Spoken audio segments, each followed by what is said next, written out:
Spider-Man, all 3 movies, bitchin' soundtracks. All of them, straight up. I know. We were all like, wow, Chad Kroeger can make music? Chad Kroeger, Josie Scott from Saliva. What happened to Saliva? Nobody gives Saliva any love anymore. What happened to Saliva? And even when they wrote a song called Always.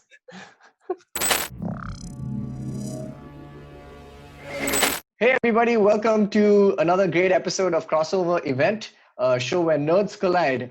This week, Jishnu and I, Tejas, have an excellent guest, a friend of the fruit. It's none other than Mae Thomas. Hi Mae, how's it going? Hi, can I vogue? Like in the... You can vogue. Mae Thomas, if you aren't familiar, she hosts the amazing music podcast Made in India, is the founder of the Made in India network, which has some amazing podcasts as well, like She Says She's Fine, No Sugarcoat, etc. All the shows on that network do exceedingly well. I think it all stems from the incredible mind that is Mae's. You missed one thing. Yay! Oh, she is one of the 50 most sexiest people She's one of the 50th most sexiest people in the world. You're right. What did GQ say? One of the sassiest. One of the richest. No, you're on podcasting. You're not one of the richest. Definitely not. Definitely not.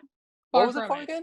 You were in the 50s something. He was one of the most young, influential young old people Indians, above 30. Old people, right? Above 30. Yes. One of the most influential old people. Hey, tell us what you wanted to talk about this week, and let's dive straight into it. So I was super excited when you guys gave me the chance to go. Let's talk about something that you want to discuss. And being an 80s, 90s kid, like that's like, my full growing up years, I was obsessed with OSTs, original soundtracks. And so every film, I'm also a bit of a film nerd. So I always bought like OSTs. I'd watch a film and I'd be like, I have to buy the soundtrack to this film. Nice. And I wanted to sort of discuss some of my favorite, and I'm sure this may be many people's favorite, like soundtracks of the 90s and very early 2000s. Nothing beyond maybe 2003 or 4, because that's like, I was like in 12th standard. And after that, I was in college, and like my entire world opened in college to a whole set of other kind of music. But I have taken vigorous notes. So because I have a very bad memory, and I like to sort of write down at least some of what I considered the biggies of my cassette collection of 90s OSTs. So my big one, the one that like I have heard, and I don't know why I was obsessed with this film, but there was something about this film that I adored, and also the soundtrack, which was, do you guys remember this film called Spawn? Remember it? Yes. Yeah, no, of course. I absolutely love Spawn. So the thing is that people come on this show saying that, I'm going to talk about something that I love, but Jishnu and I obviously already are way into what you're talking about. So I have never read the comic book, by the way. I was just very obsessed with the film. Sure. Do you remember the years when John Leguizamo, who was and still is pretty awesome? He's amazing. He was I love genius. He played this clown. He had the best lines ever. Like he was like the standout character of Spawn. I would watch it only for John Leguizamo. I loved him. I loved him anyway. It's like loving Adam Sandler, right? John Leguizamo was like one of those guys that we grew up with who was just literally like, if we ever met him, we would just start weeping. And Absolutely. So he was that guy. Yeah. And also, I just thought at that time, because now that I've seen it like many years later, and this didn't look great, but there was this one amazing scene from Spawn where he comes through the roof, breaks through the roof to land in the middle of this like party, and his cape is fire, and I thought the special effects for that was like insane. They are still so good. Like I remember the prosthetics and the makeup that they used on John Leguizamo. Like if you don't know who John Leguizamo is, he is one of those actors you probably know, like from so many movies. He's in Chef. He's incredible. Like he's there in a bunch of movies. But specifically in Spawn, like so difficult like to recognize him because of the amazing like prosthesis and like stuff that they have to pick up and everything. Like, but yeah, he's incredible. He had a very Krusty the Clown type look. Like yeah. What's the standout song though? What's exactly, the jam? Oh, that's what we want to get to. To. Song for me, and there were a couple of super standout songs because I felt like this was the start of the metal meets electronica that you see in Matrix like years later. I felt like it started with Spawn, right? And one of my favorite songs is like the opening song of like Spawn was this song called Can You Trip Like I Do? And it was by the Crystal Method and Filter. Yeah. And then there was another one by called Kick the PA by Korn and the Dust Brothers. So it's always like a combo deal. Like all of them were. And this combo deal thing happened in The Matrix. It happened in Mission Impossible 2. It was always a combo deal of two, like Have a Cigar, the Foo Fighters and Brian May was on Mission. So there's always like this, like a collaboration of two. So also I discovered like the weirdest, the two, so there was one song which I thought was amazing, but had the strangest two artists together. It was called Tiny Rubber Band, which featured the Butthole Surfers and Moby. Never thought in a million years I would put those two together, but it just made sense for Spawn. Why have I never heard of Butthole Surfers? The Butthole Surfers. What do I say? They're on so many OSTs that I've like realized now that I was like, wow, there are a lot of OSTs. There was also Metallica. They did For Whom the Bell Tolls. There was Prodigy. They had this song called One Man Army. Most of them were doing collaborations with the DJs. So I think Metallica was DJ Spooky. Incubus was a DJ Grey Boy. And then Slayer was also on the soundtrack. So it was all these like metal bands, but with DJs. You're blowing my mind in like, slow motion. I thought I knew this movie. May, explain this to me. So obviously For Whom the Bell Tolls is from a prior album, obviously, of Metallica. So did they remix these songs with DJs for this thing, or? Yeah, they worked with a producer, right? So if you're saying it's a DJ, they never wrote. I always consider remix in brackets as a remix, which means that the artist wasn't so involved. I guess you could technically call it a remix, but I felt like it was more like an electronica version of that song. Nice. So you're telling me that at some point in time, there was a room where like James Hetfield was with the DJ and he's like, For Whom the Bell Tolls, and now do the wiki. Yeah. Wiki, yeah. I think they just gave them their stamp of approval. Like, I don't know if they must have rewritten. I do too. Maybe it was just a stamp of approval. You can use this song and make your own version, but I felt like maybe there was some tiny bit of collaboration. Yeah, 100%. I thought like they must have at least like done a consult for sure. But yeah, you're right. The nomenclature of that is interesting, of how they kind of phrase the track. Why don't you just give us some more hits from the 90s or early 2000s, as you mentioned, that you really, really loved and that have stayed with you for a long time. I'm going to give you two, because I feel like there were two that were, I already mentioned Matrix already, which was anyway the biggie that everyone was like, the soundtrack was like insane. But there was one, a little curveball one that for me was something that I used to listen to all the time when I was in school, which was Ace Ventura, Pet Detective, When Nature Calls. It's in 1995. And it had like the Goo Goo Dolls, it had Blues Traveler, it had Sting. Amazing. It had Blessed Union of Souls. Like, these were the kind of artists that were on like an Ace Ventura soundtrack. The other biggie mention for me was, and this, because maybe I'm sticking with a very comic theme, was Batman Forever and Batman and Robin. So obviously the greatest. Those soundtracks no-brainers were so good. Yeah. Batman Forever for sure. And that was also in 1995 with Ace Ventura and Nature Calls. And that soundtrack was epic. It was Hold Me, Thrill Me, Kiss Me, Kill Me, U2. It was Kiss from a Rose Seal. It was PJ Harvey. And also, by the way, super sneaky track. Michael Hutchence did an Iggy Pop cover. Wow. Of The Passenger. So that again was totally like one of these like randos in already a brilliant freaking soundtrack. Obviously, recently, the director of both those films, Joel Schumacher, he just passed away. So Seal went on his Instagram and he posted this like small, like really short kind of like in memorial kind of thing, like a tribute to Joel Schumacher. And basically, he just spoke about how he had written that song and he had almost written off that song because it was on a previous album, but it was not kind of working. The song was just not, didn't do much. He sent, Joel Schumacher said, "Hey man, I'm a big fan of you. Can you just, send us some songs? Maybe we could, put in the soundtrack." And he sent him some stuff and he's like, he sent them Kiss from a Rose. And Joel Schumacher came back saying, "I don't know if this kind of fits in the movie, but you know what? Because I'm such a big fan, I'll just throw it in the credits if that's cool with you." And he was like, yeah, sure, why not?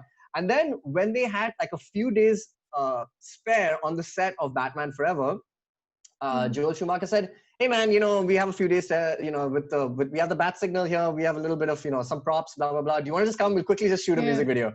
And he was just like, yeah, sure. And boom, that's it. That just basically sent the song into the stratosphere as exploded. We know it now. Yeah, so it's like an incredible story also of that song. That's a beautiful story. Also, I have to say that the soundtracks that I've mainly given you were, barring maybe Ace Ventura a little bit, they're mainly sort of like metal and rock, which I was like obviously into in my 90s childhood.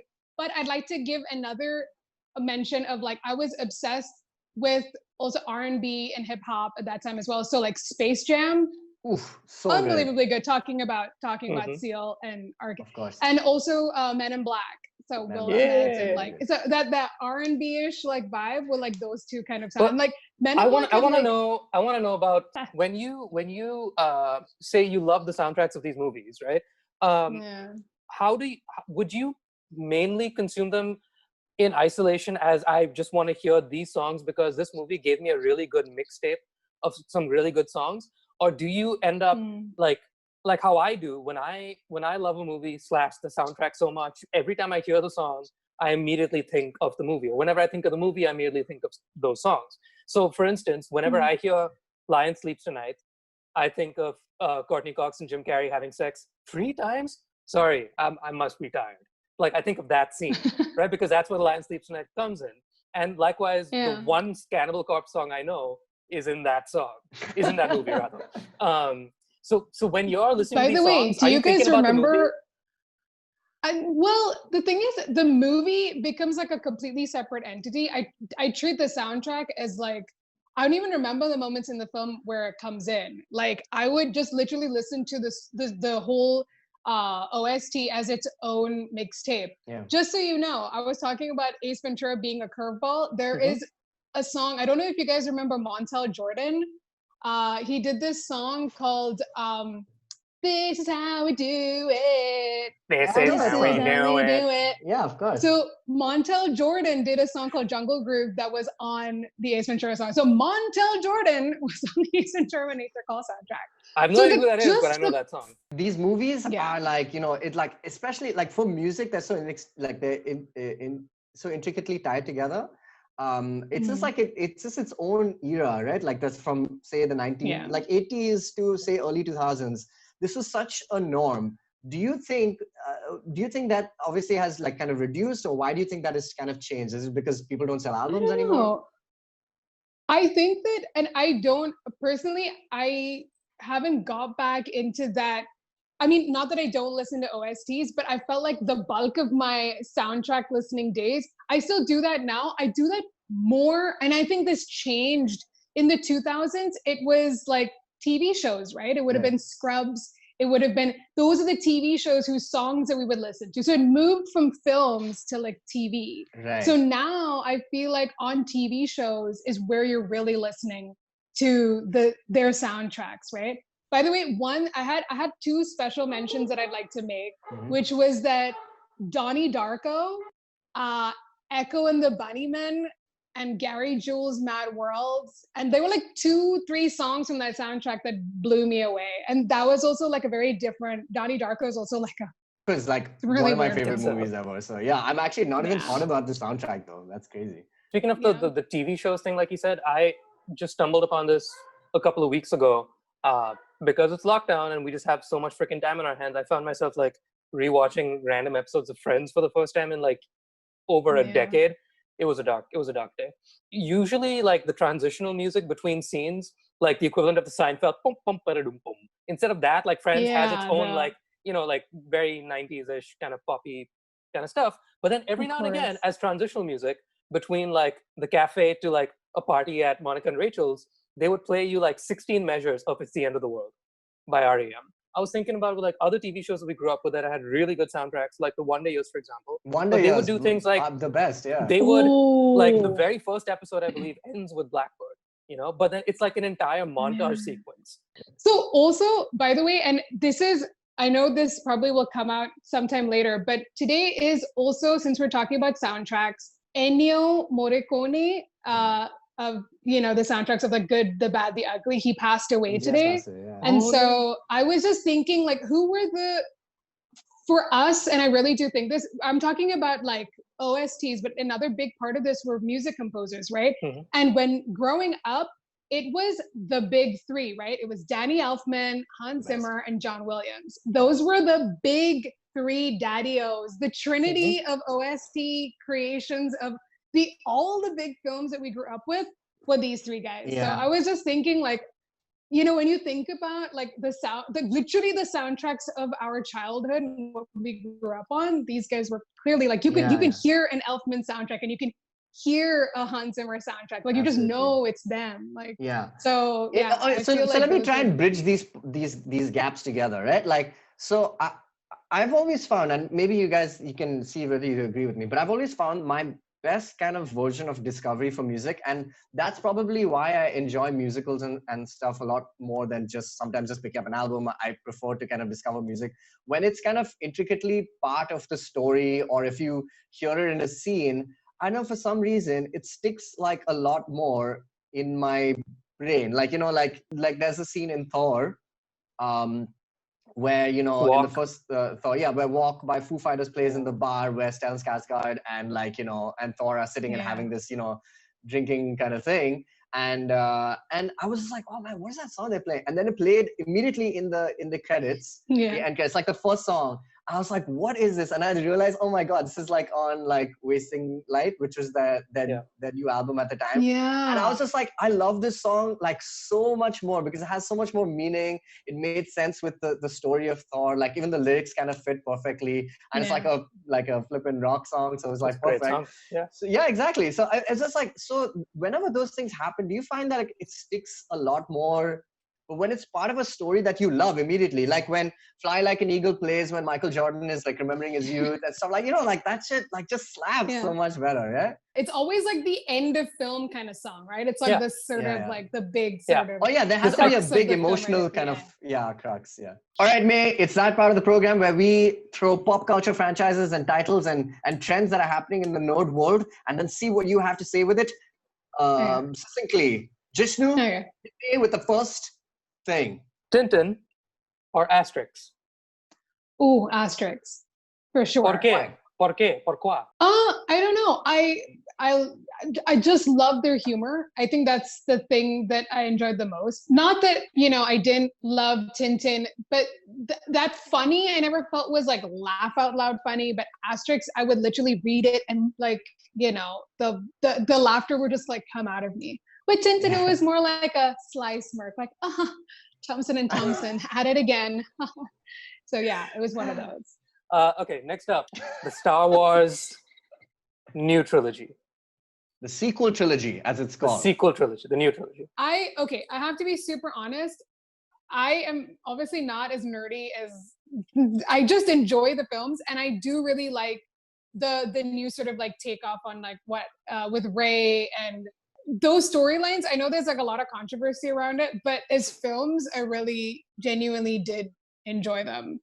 You don't have to feel bad about it. I feel really bad because when I say I like them, and I did really like Rise of Skywalker, but like my brother, like Sean, like everyone I knew very close to me hated it, and I was like, I really enjoyed it. I thought the whole link between Rey and Kylo Ren was just, I was just like, this is so cool. And I genuinely did enjoy it. So next, the Hobbit trilogy, not the original Lord of the Rings trilogy, but the 3 movies out of the one tiny book. I didn't watch The Hobbit. No. Quick one, Mae. Favorite Spider-Man out of the 3 Spider-Men? Obviously the first ever Spider-Man. Which is the Tobey Maguire one, the one that we grew up on. Also, which was the one where he there's like a train on a track that's literally Spider-Man 2. Yeah, that one too. So those the two. Because that was the one with the because that scene was my favorite scene from all the Spider-Man. Like just that thing of like him trying to save them, and then he kind of like falls over, and those hands like coming to like stop him. Like it exemplifies Spider-Man. Yeah, absolutely. Yeah. And also, may I add, just to tie it up, just to tie the episode up, Spider-Man, all 3 movies, bitchin' soundtracks. All of them, straight up. I know. We were all like, wow, Chad Kroeger can make music? Chad Kroeger, Josie Scott from Saliva. What happened to Saliva? Nobody gives Saliva any love anymore. What happened to Saliva? And even when they wrote a song called Always. Anyway, all right, Mae, that was our episode. Thank you so much for being on Crossover event. Do you want to plug anything? Now's your time to do it. So I'm super excited. One of the things that I want everyone to do is please go find Made in India on any podcast app of your choice. That's Apple, Stitcher, TuneIn, Spotify, JioSaavn, wherever you want to go. Look for Made in India. It's MAED. Find us on social media as well, which is Instagram, Facebook, and Twitter. It's Made in India. We have a super, super special campaign theme thing that we're doing in August, where we're celebrating not just an independent music scene within India, which is what we do all year round, but we're celebrating our neighbors. So we have got music from independent artists in Pakistan, in Nepal, in Sri Lanka, in Bangladesh, and we're featuring their music as part of what we wanted to do is to celebrate how difficult being part of the independent music scene is in India. It's as hard as it is in our neighboring countries too. And so we wanted to celebrate music and our neighbors through our little show, a little podcast. Aww, so please, that's something that we're doing for us. Thank you. Doing God's work. Amazing. You're doing God's work. Yes, absolutely. Great. Thank you so much for everybody who's watching. Don't forget to like, share, subscribe, and also find our podcast, the Geek Fruit Podcast. It's out on every platform. Plus, we have the Notatorium. Thanks, Jishnu. Thanks, Mae. And see you next week, you nerds.